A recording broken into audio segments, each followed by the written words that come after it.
इसलिए आज छत्तीसगढ़ एक ऐसे प्रदेश है जो सबसे ज्यादा बिजली उत्पादन यदि कोनो करते तो छत्तीसगढ़ राज्य है। इतिहास में यह लिखा है कि पहली छत्तीसगढ़ जीरो पावर करके ट्रेन में आवत रही, तो ये गौरवशाली इतिहास है जिला कोनो से छिपाना नहीं चाहिए।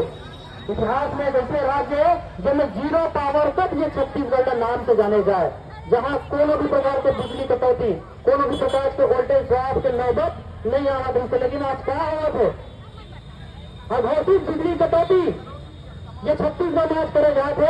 और मैं तो एक नियम भले पढ़े हैं, 2003 का एक नियम है जिसमें स्पष्ट लिखा है कि यदि अघोषित बिजली कटौती होते तो शहरी इलाकों में यदि 5 घंटा ले ज्यादा यदि महीने में कटौती होते तो उपभोक्ता होकर मुआवजा राशि दे के प्रावधान है।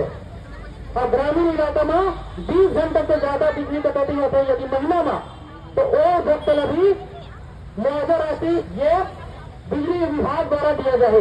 आज से वर्तमान में होता आज तो 20 घंटा महीने में ज्यादा एक महीने की बिजली